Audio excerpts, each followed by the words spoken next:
Hey MST, we're going to talk about how your rocket is going to balance going through the air. So we already saw that earlier in the year we talked about there's going to be two types of wind hitting your rocket as it's flying through the air, a relative wind and a natural wind. Natural wind would be the breeze that's going on that day.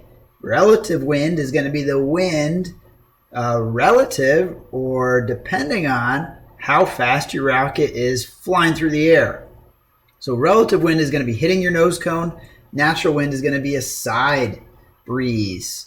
Now, when those two forces are combined, because they happen at the same time, we're going to get a resultant relative wind.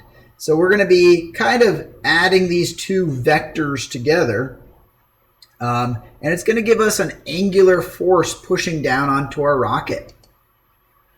Now, the rocket, you would think, would get pushed with the wind, but it's actually going to have a resultant trajectory, or the way it's going to travel because of the natural wind and the relative wind is going to be going into the direction of those two forces. So pushing back onto it. And why this happens is because of how your rocket is going to be balanced. And if it's not balanced, then when you launch your rocket, it could do loop-de-loops. It could go end over end. It would be unpredictable. So we want to get it to fly in a predictable pattern. So your center of mass is going to be a term we go over in a second. That's where your rocket balances. And it also is going to be where your rocket can pivot. When the resultant forces hit the side of your rocket, the tail fins cause your rocket to rotate and change its trajectory to go into the wind. Now, rocket stability depends on two balance points.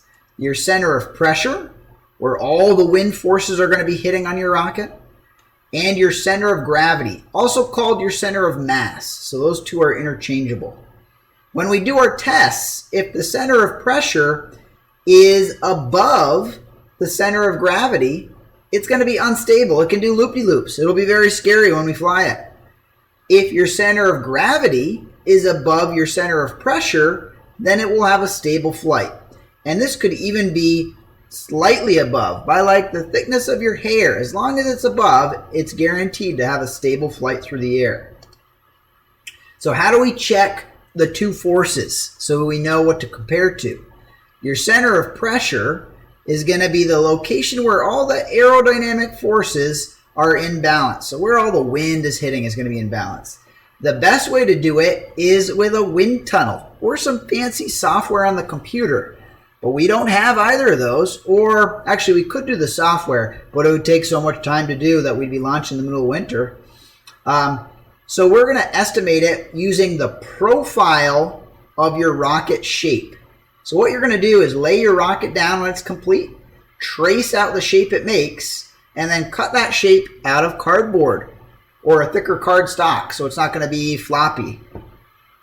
We take that shape that your rocket made and we balance it, kind of like a teeter-totter. Wherever it balances, that's going to be where your center of pressure is located. So we'll put a little dot there. The same kind of balance test with your complete rocket, with the engine in it, your tail fins, your nose cone, your parachute in there. Every component in there, where that balances, that's going to be your center of gravity. Now, when we hold up the cardboard next to the actual rocket and compare them, that's where we're going to see if it's going to have a stable flight or unstable. And I always goof and I have to recheck what's the order. Center of gravity has to be higher than center of pressure. Otherwise, it's going to do loopy-loops. We will not launch it if it doesn't balance. But there are ways to fix your balance test if it doesn't balance. So here's some ways to achieve stability.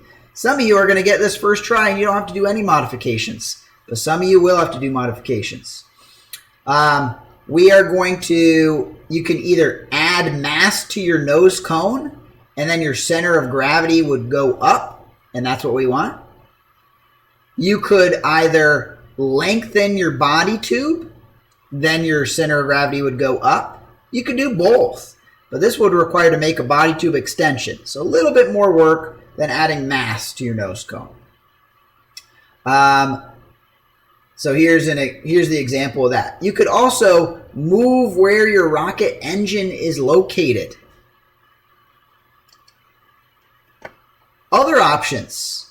You could move your center of pressure down by lowering where your tail fins are or widening how far they stick out away from your body tube.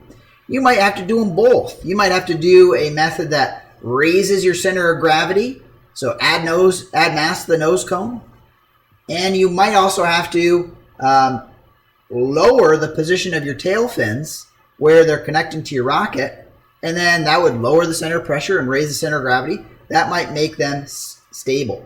So now we're going to have 3 Edpuzzle questions where you're going to have to refer to how your rocket's going to travel in the air and how your rocket's going to be balanced.